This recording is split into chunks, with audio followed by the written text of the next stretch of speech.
second. There is no way, unless there is a monumental ruin, that with the way this trio is playing so far, anybody will be able to catch them or repeat this performance. And this is why Nitro drops down. Tayson and Mongrel shooting fish in a literal barrel of the zone. 13 eliminations, 38 points. You know they're feeling it when Tayson edit downs Nitro to be the ultimate swanton bomb off the top rope, getting the big-time elims and the victory royale. Sundown. Wow, man. We all question, will Mongrel, Nitro, and Tayson have a successful hot start in day 2? And that right there, with a great consistency in that opening games, proves that they have a great chance of walking away to being that FNCS Trios champion. 55 points through the first 2 games. This trio is averaging now just over 25 points a game. That's a victory royale with nothing else. This run is nuts, but we're going to send it on over to Zeke, Shio, and Reese to show us how good it really is. First game jitters, no. Thank you, Reese. Thank you. Number 1. Listen, first game jitters are gone. The trio cracks back.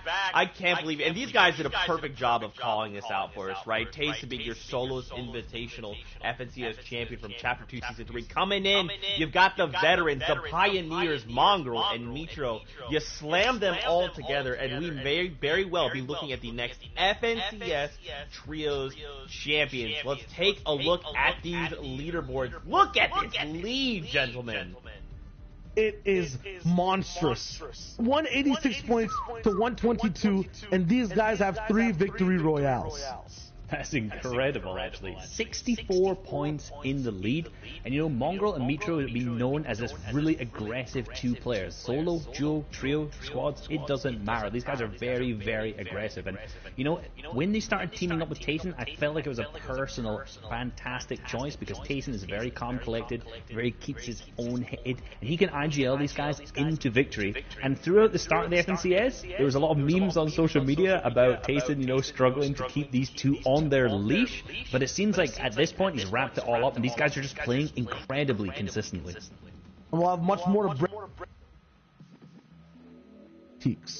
Yeah, very, very close between the 6th and 10th. And, you know, we just talked about Benji's team there. They kind of have been struggling being contested off spawn, kind of similar to what we've seen during the qualifiers, you know. They'll win that fight, but it'll drag out way too long, and the rotations just aren't good because of that. So, I don't know what the next plan is for the next few games today, but hopefully they can kind of figure that out. But moving on to our next page, 11th down to 15th. Kind of the similar names that we've seen over the last 2 days on this page.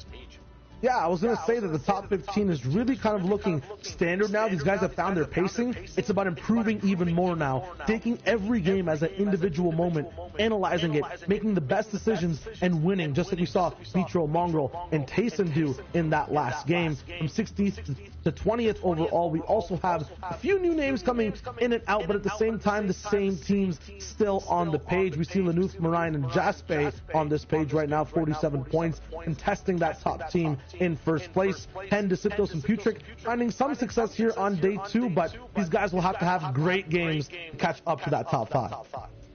Guys, this last game felt like a superhero movie, right? We had the shot of the waterfall. We had players trying to go up and down, and then finally the heroes find themselves basking in the sun at the end, being victorious.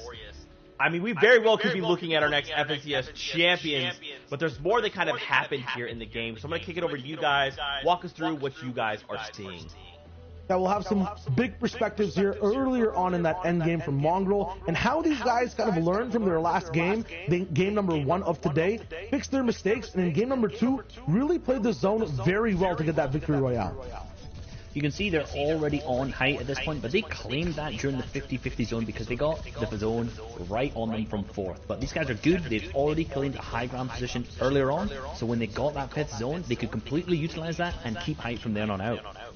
Yeah, in game one, the mistake was kind of putting all the eggs in one basket, but not really knowing exactly where that basket stood. In this zone, there was water completely in the low ground. They were very comfortable on staying on height the whole time. Tayson here as well staying at the front. Mongrel staying in the back, so he could keep tabs on any trios trying to shockwave up like we saw Artours do before. There's that water dive bomb play as Sancho called out. CRR, Kinzel, and Wolfies tried their best to play this water zone, but being on height is the best choice when you're in this type of zone, this aquatic kind of formation of what ends up happening for everyone on low. It's so hard to find your footing, and because of that, Mitro, Mongrel, and Tayson stayed high, stayed dry, and ended up winning that game with beautiful decision making.